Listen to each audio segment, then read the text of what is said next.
miles away, Jackson's behavior as a father was about to come under serious scrutiny. A few weeks later, I went to meet him in Berlin. And just as I was arriving, this happened. Michael Jackson had just dangled his new baby out of the window of a Berlin hotel. His fans outside were going crazy.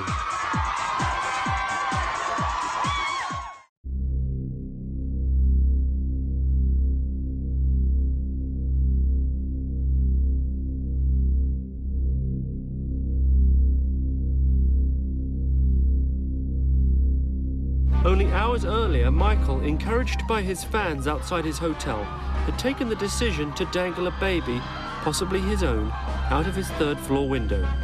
To be honest, we arrived late and missed that. Martin Bashir, on the other hand, had been spotted inside the hotel, inside Michael's room.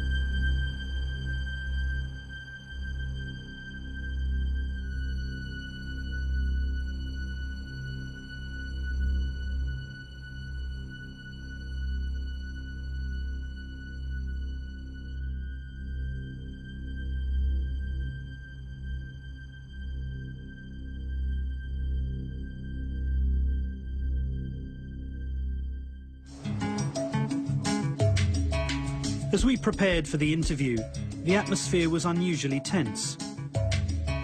This time, Jackson had flown in his own lighting expert. Maybe there was a reason for that.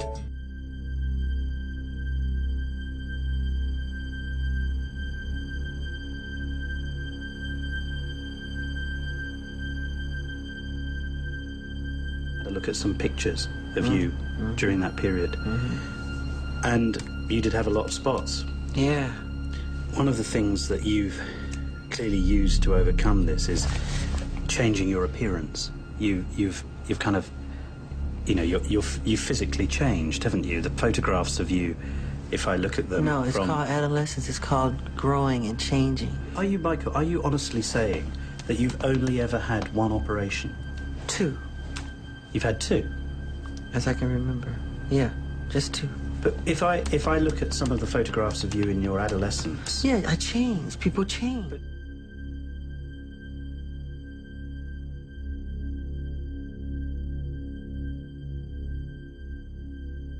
I was about to meet Michael Jackson's children, Prince Michael I and Paris. They're rarely seen in public. Jackson told me he'd never allowed his children out without masks to conceal their identities. I obviously have some influence, as their faces are still covered. That was my request, not his. Michael's very proud of his children. I'm the one who's terrified. I'm the one who's seen the notes that someone's going to take his children. There's nothing more terrifying than looking at a piece of paper that says, I'm taking them. And I said, you know what? I wore a scarf, no big deal. Pretend it's Halloween.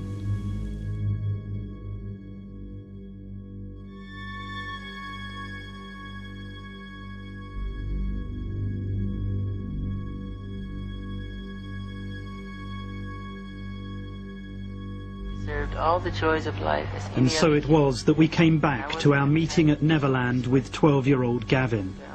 I'd found this easily the most disturbing moment of the past 8 months. When Gavin was there, he talked about the fact that he shares your bedroom. Yes. Can you understand why people would worry about that? Because they're ignorant.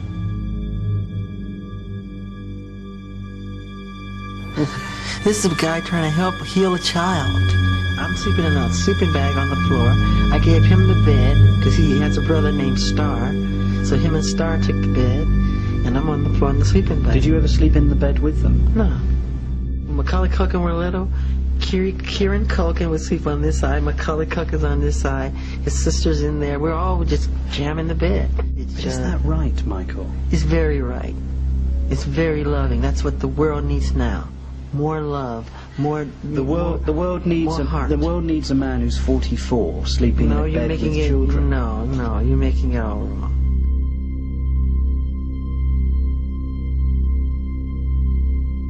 I suppose the problem for many people is what happened in 1993, or what didn't happen. What didn't happen. God knows in my heart how much I adore children. But isn't that precisely the problem, that when you actually invite children into your bed,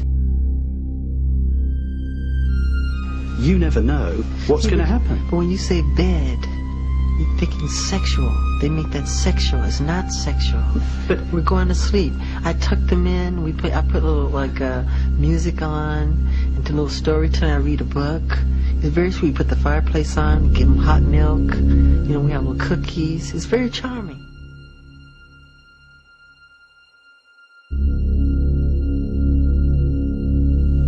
I questioned him much further, but the confidentiality agreement he signed means we cannot show that part of the interview.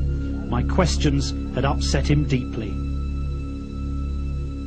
People don't even eat with their fathers anymore, or their mothers. The family bond has been broken. It's an outcry for attention why kids are going to school with guns. They want love, they want to be touched, they want to be held. But they're busy off on their day job, and and they leave them at home on the computer, and they're just doing all kind of crazy stuff, and that's destroying our world. Like I said before, and I'll say it a million times, I'm not afraid to say it. If there were no children on this earth, if somebody announced all kids are dead, I would jump off the balcony immediately. I'm done. I'm done.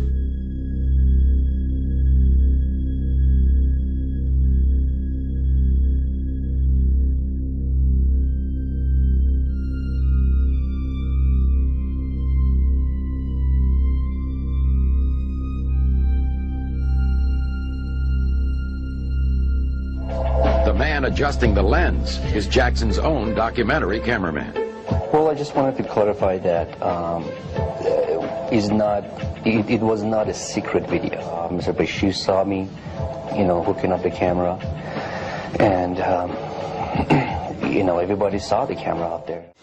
The bigger the star, the bigger the target, and the more popular I became, the more rumors that were created, none of which were true. Extraordinary, a breathtaking, a stupendous, an exhilarating, an amazing place. I can't gather together words to describe Neverland.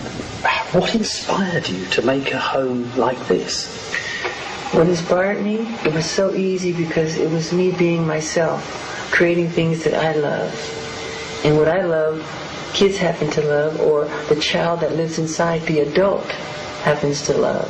I'm just putting behind the gates everything I never got to do when I was a kid. I was under contract with Motown, and I would have to go to the recording studio. I had to go.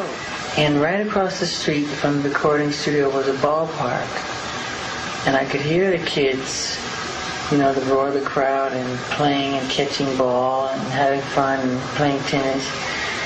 And some of those times I so passionately wanted to just go over there and just play a little bit and not go to the recording studio and sing.